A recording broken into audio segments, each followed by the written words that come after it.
Morgane qui demande comment utiliser les mots itsu et itsumo en japonais. Comment construire une phrase avec ça, où est-ce qu'on doit les placer dans la phrase, etc. Et bien je vous propose qu'on se fasse un mini cours, un mini récap sur ces deux mots. Donc déjà, qu'est-ce que ça veut dire itsu et itsumo? On va commencer par itsu. Itsu, c'est un mot interrogatif qui veut dire quand. C'est le mot interrogatif pour le temps. Donc pour demander quand est-ce que tu viens, quand est-ce que tu manges, quand est-ce que tu dors, etc. Voilà, c'est le mot interrogatif pour le temps. Et itsumo, donc c'est un petit mot qui est dérivé de ça. Itsumo, ça veut dire toujours. C'est ce qui permet de dire toujours en japonais. Donc ici, c'est un adverbe. Maintenant, comment est-ce qu'on fait pour les utiliser? Tous ces petits mots-là, en général, tout ce qui est en rapport avec le temps, on va souvent le mettre en début de phrase. Donc je vais vous donner des phrases exemples. On va commencer avec itsumo, puis on terminera par les questions avec itsu. Donc itsumo, tu peux le mettre en début de phrase. Par exemple, si tu veux dire, moi je me couche toujours à 10h. Toujours. Donc tu peux dire itsumo 10時に寝ます. Itsumo 10時に寝ます. Toujours se coucher à 10h. Si jamais tu as besoin de mettre un thème dans la phrase, donc de préciser que tu parles de watashi, donc de moi, tu peux dire watashi wa itsumo 10時に寝ます. En ce qui me concerne, je me couche toujours à 10h.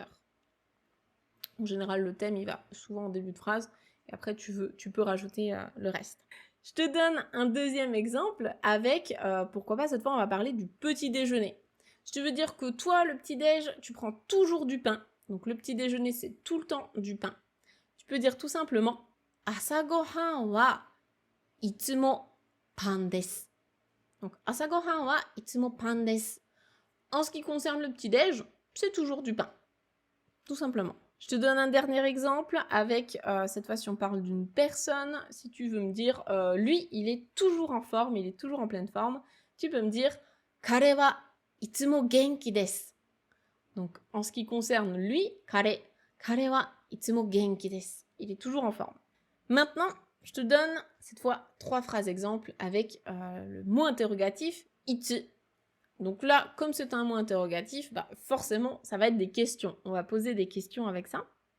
Souvent, on va le mettre peut-être en début de phrase. Donc, au tout début, on va demander donc quand est-ce que nanana. Donc, itsu nihon e kimashita ka.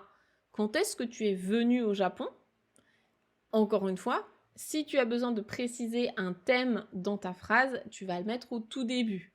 Donc, ce serait peut-être Anata wa itsu nihon e kimashita ka?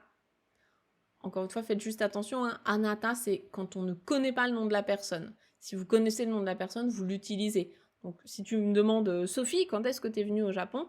Tu pourrais dire Sophie-san wa itsu nihon e kimashita ka?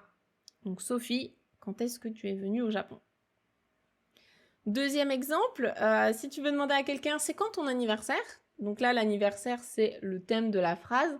Tanjoubi wa itsu desu ka? Donc tanjoubi, l'anniversaire. Tanjoubi wa itsu desu ka?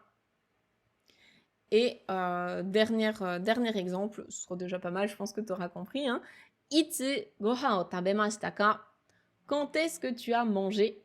Donc itsu gohan o tabemashita ka? Itsu, encore une fois, si tu as besoin de préciser, tu peux mettre un thème tout devant. Donc, anata wa itsu gohan o tabemashita ka? Mais du moment que tu poses une question en parlant à quelqu'un, on se doute qu'en fait, tu poses la question à lui. Tu poses pas la question à la chaise qu'il y a derrière lui, quoi. Donc, t'as pas besoin de mettre anata wa. Moins on met anata en japonais et mieux c'est. C'est pas un mot qui est forcément très très poli, donc évitez de le mettre à outrance. Voilà. Eh bien écoutez, j'espère que pour tout ça c'est un petit peu plus clair et que ça vous aidera du coup à construire des phrases en japonais.